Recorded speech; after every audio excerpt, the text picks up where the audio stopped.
Ajaran Syekh Siti Jenar tentang Tuhan dan kemanusiaan.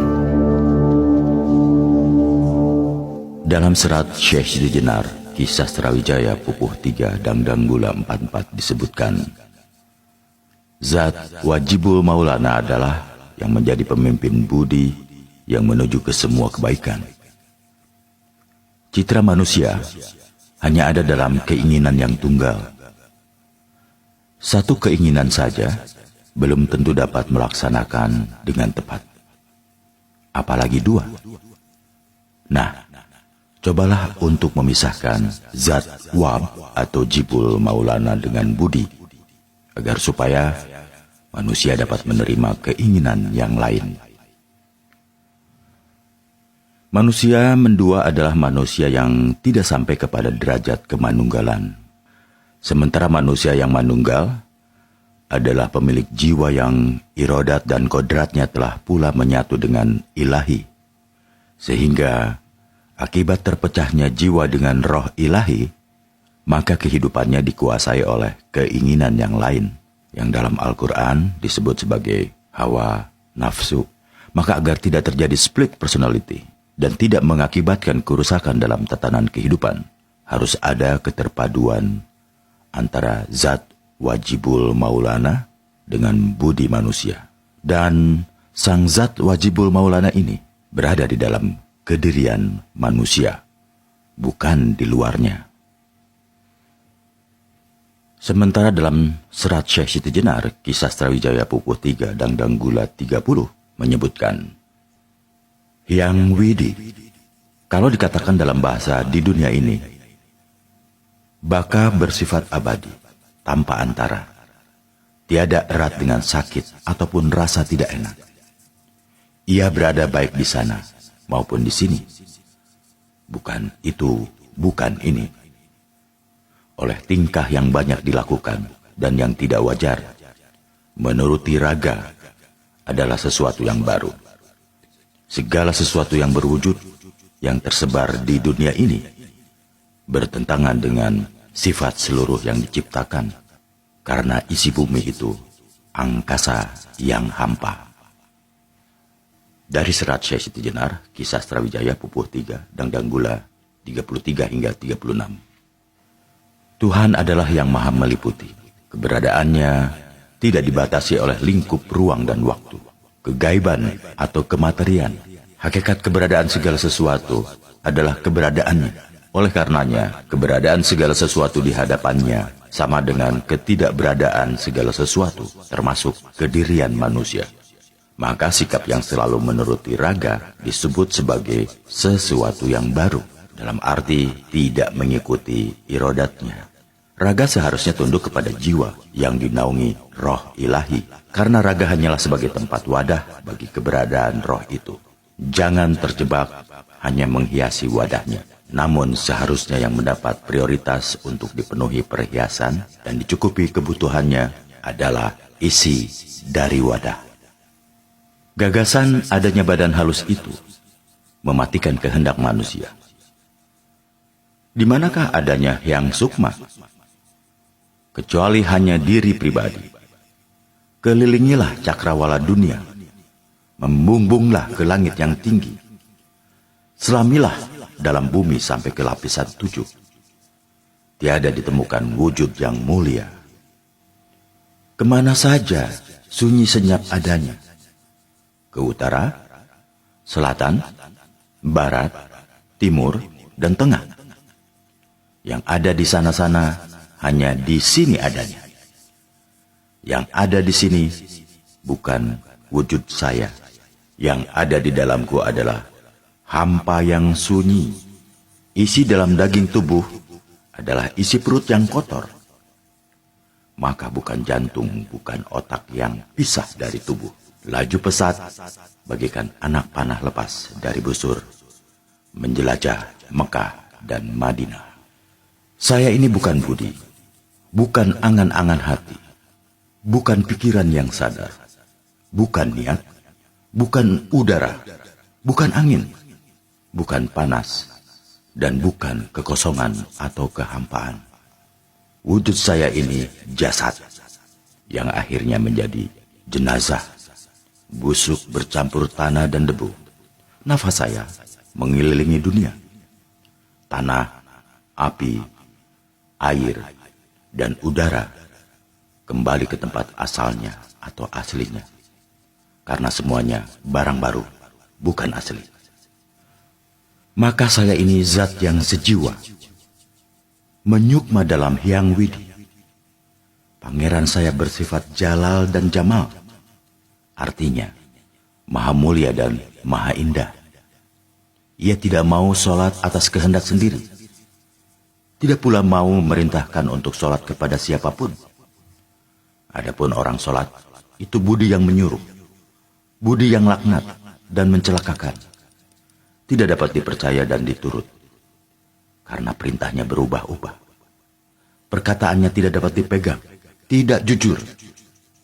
Jika diturut, tidak jadi, dan selalu mengajak mencuri. Menurut Syekh Siti Jenar, Allah bukanlah sesuatu yang asing bagi diri manusia. Allah juga bukan yang goib dari manusia. Walaupun ia menyandang asma al-goib, namun itu hanya dari sudut materi atau raga manusia. Secara rohiyah, Allah adalah kedirian manusia itu. Dalam diri manusia terdapat roh al-idafi yang membimbing manusia untuk mengenal dan menghampirinya. Sebagai sarananya, dalam otak kecil manusia, Allah menaruh God spot atau titik Tuhan sebagai filter bagi kerja otak, agar tidak terjebak hanya berpikir materialistik dan matematis. Inilah titik spiritual yang akan menghubungkan jiwa dan raga melalui roh al-idafi. Dari sistem kerja itulah kemudian terjalin kemanunggalan abadi. Maka kalau ada anggapan bahwa Allah itu gaib bagi manusia, sesuatu yang jauh dari manusia, pandangan itu keliru dan sesat. Jadi sekali lagi, keadaan dan kesadaran sudah tidak ada lagi tingkatan. Jika masih ada terdapat tingkatan, maka sebaiknya disempurnakan lagi. Karena tingkatan itu telah dilebur menjadi satu dengan namanya keyakinan. Sehingga tidak ada perbedaan atau tingkatan. Semuanya berpulang kepada Allah, Tuhan sekalian alam. Apa kata alam ini? Adalah juga kehendaknya yang merupakan wujud ada dalam kehidupan manusia beserta makhluk lainnya. Allahu Akbar. Dalam serat Syekh Siti Jenar, Kisah Srawijaya Pupuh 6, Pangkur 20 hingga 21, disebutkan, syukur kalau saya sampai tiba di alam kehidupan yang sejati. Dalam alam kematian ini, saya kaya akan dosa. Siang malam saya berdekatan dengan api neraka. Sakit dan sehat saya temukan di dunia ini. Lain halnya, apabila saya sudah lepas dari alam saya kematian ini, saya akan hidup sempurna, langgeng, tiada ini itu. Dalam perspektif kemanunggalan, dunia adalah alam kematian yang sesungguhnya. Dikarenakan roh ilahinya terpenjara dalam badan wadahnya. Dengan badan wadah yang berhias nafsu, itulah terjadi dosa manusia. Sehingga keberadaan manusia di dunia penuh dengan api neraka. Ini sangat berbeda kondisinya dengan alam setelah manusia memasuki pintu kematian. Manusia akan manunggal di alam kehidupan sejati setelah mengalami mati. Di sanalah ditemukan kesejatian diri yang tidak parsial, dirinya yang utuh, sempurna, dengan segala kehidupan yang juga sempurna. Dalam serat Syekh Siti Jenar, Kisah Sra Pupuh 8, Dangdanggula 14 hingga 16 juga disebutkan, menduakan kerja bukan watak saya. Siapa yang mau mati? Dalam alam kematian, orang kaya akan dosa. Balik jika saya hidup yang tak kenal ajal, akan langgeng hidup saya. Tidak perlu ini, itu. Akan tetapi, bila saya disuruh milih hidup atau mati, saya tidak sudi. Sekalipun saya hidup, biar saya sendiri yang menentukan. Tidak usah wali sanga yang memulangkan saya ke alam kehidupan. Macam bukan wali utama saya ini. Mau hidup saja minta tolong pada sesama. Nah, marilah kamu saksikan. Saya akan pulang sendiri ke alam kehidupan sejati. Karena kematian hanya sebagai pintu bagi kesempurnaan hidup yang sesungguhnya, maka sebenarnya kematian juga menjadikan bagian tidak terpisahkan dari keberadaan manusia sebagai pribadi. Oleh karena itu, Kematian bukanlah sesuatu yang menakutkan, bukan sesuatu yang bisa dipilih orang lain. Kematian adalah hal yang muncul dengan kehendak pribadi, menyertai keinginan pribadi yang sudah berada dalam kondisi mandunggal.